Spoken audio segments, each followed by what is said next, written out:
The 19th century, an American entrepreneur had a load of coal, and some of his competitors persuaded him that what he should do is send that coal to Newcastle, which is close to the largest coal fields in Europe, in industrial world at that time.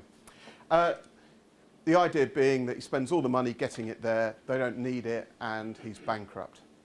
What happened, though, was his ship sailed in from America on the day that a strike was happening in Newcastle, in the coal fields. And so rather than being bankrupt, he made loads and loads of money and was extremely rich through being completely ignorant of Newcastle, coal markets, etc., etc. And I think one of the issues that when we were talking to Shahima and Mohammed about what we could talk about, I thought one of the interesting correlations is our work with the Office for National Statistics. So I'll let you do the insults later, whether you're better or worse than them, but it's been a really challenging project that I think we've got lots to learn from. So a little bit about me. Don't show me your R code today. I'm not the clever one. So we founded Mango in 2002. I like to say I'm the good-looking one, but I'm not sure about that either. The cat that we are named after, and that Ian is going to give you all before you go home today, was mine, one of the most vicious, nasty individuals you will ever come across. But we called her Mango, and I think it is interesting to pick up on this. We called her the company after the cat, not because we're soppy, not because we lacked any sort of imagination, but we desperately didn't want to lock ourselves into a word like statistics or analytics or science. It was really important to us, and particularly this is why we founded Mango together. So Rich is a qualified statistician, he's clever, I'm not, I'm a non-programmer, I'm a non-statistician, I've got nothing to say, right? But actually, it's really important that when I think something is complex, someone like Rich understands and brings it to me in my terms. So one of the key things that I would urge you all is not just consider what you think is clever, but consider when you pass me this analysis, what I think is clever. Really, really vital, because I see some of the cleverest people in the world sit on their own at lunches because no one understands what they're talking about. You must communicate effectively. For those that don't know, we feel the pain this morning. First events, we started London R, we run London R, we run Basel R. We've even had a couple that we've closed down because no one turns up to them. So a big shout out to the organisers, and it's going really well. So we're heavily involved in art. That's because I'm even older than Andrew, I think, because Rich and I used to sell S+. Who knows S+? Yeah, not enough of you. It's terrible. So, and you're definitely too young to know what S+ is. S+ was the commercial forerunner of R, and Rich and I were very well known in that community. And so you lot all think all we do is R, but actually all we do is understand cultures and try and get people to talk to each other in much more simple terms. And using analytics is really important, but you must deploy it. It's no good in silos. When it sits in silos, it's not effective. And I think some of the earlier talks have really picked up on this. So what do we do at Mango? We do all sorts of stuff. We do a lot of Python work these days as well. We do SAS, we do SPSS. We kind of don't like that, it makes us feel dirty.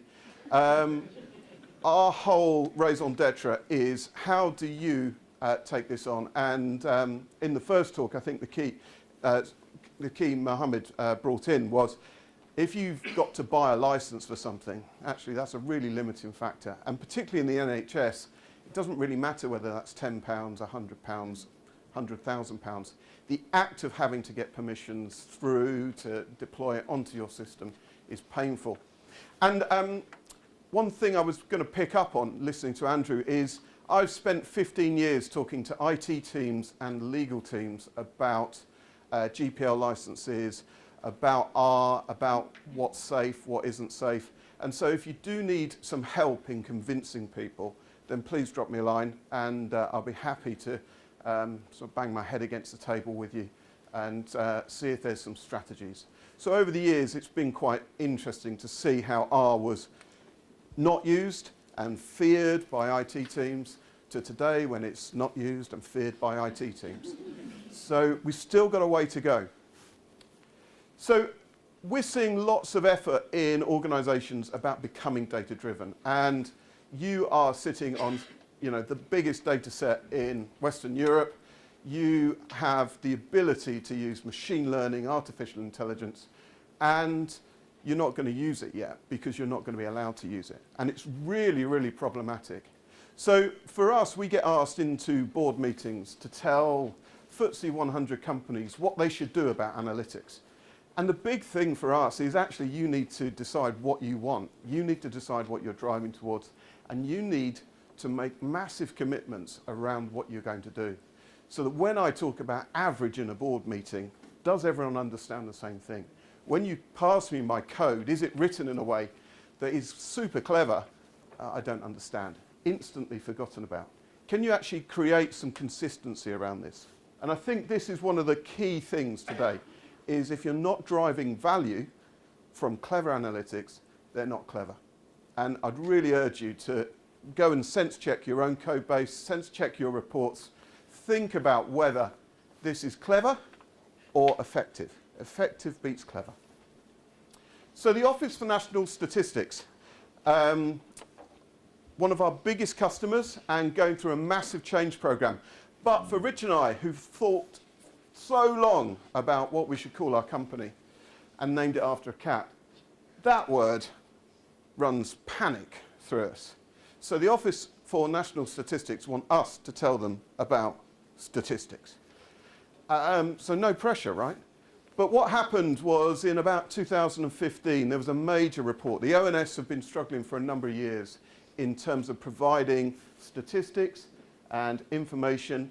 And Professor Charles Bean wrote a really damning report about the quality and about the innovation that was there.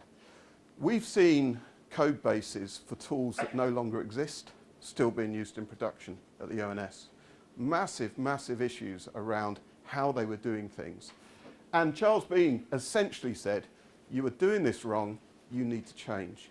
And I think on Twitter, what's always kind of interesting is the ONS put out a data set, straight away someone comes back and points out, that's wrong, or you could do this, or you could change it.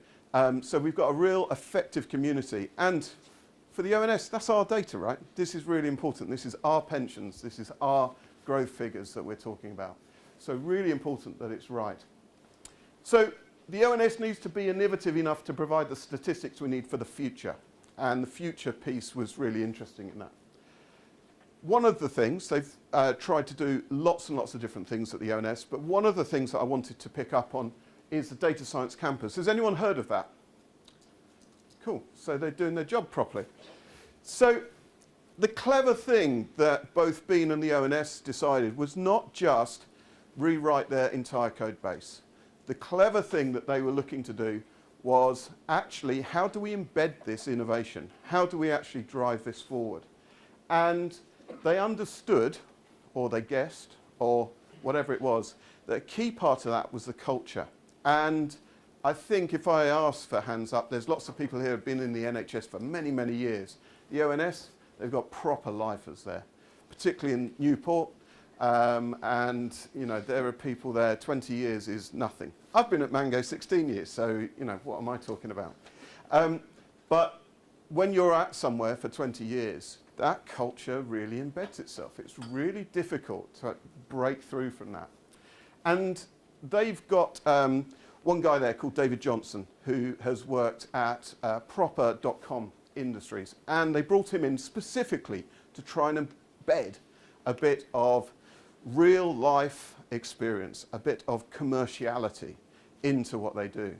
And he came and found us and asked us to bring our team in. Now, we're not teaching them about statistics, quite obviously. They understand about statistics. But we do see lots and lots of situations where people are using stats in finance, in pharmaceutical research, in marketing teams. And what they were looking for was to try and professionalize their approach to it and try and build this culture thing. And culture is really, really difficult to build.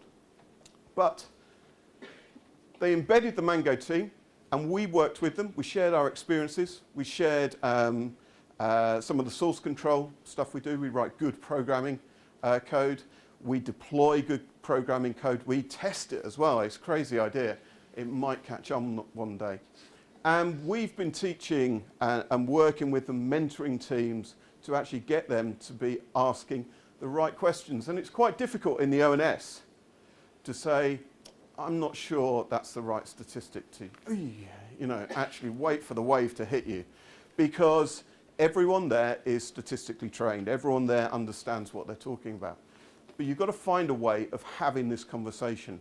And we were a useful third party. And so IT teams, legal teams, they all love talking to us about, God, the business, they just don't get it. The business love talking to us about how the IT teams don't get it. And we sit in the middle, and what we do is we lift people up. We actually challenge some of those assumptions. So this is the classic approach. And I suppose I came here to rain on your parade a little bit today, in that there's going to be lots of technology talked about today. Ours a really, really good platform. It's the right platform for you, I totally agree. But actually, when you approach these issues with technology as your first step, when you become religious about your technology, Excel, SAS, R, it becomes really, really dangerous. And so I really want to inflict on you this, that actually you've got to start with the culture. You've got to think about what culture you need. You've got to think about what empathy that person needs. Those people might not be R programmers. They might not be trained in stats. They might have done, like me, one little course at university. I know enough to be dangerous. Yeah, you can test me on that later. We'll talk for ages about Poisson distributions. But it's really important that you understand what I'm doing with this data, with this report, and that you understand, and maybe your finest work needs to be considered and cut down. Maybe you don't need to give me 100% as a CEO of Mango for me to understand what it is. It's okay to give me other reports that I can then come and look at.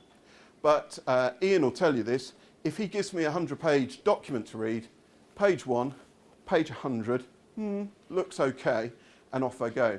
You work with lots of people like me, and you need to think about this before you spend hours and hours creating these wonderful, beautiful reports that no one's looking at.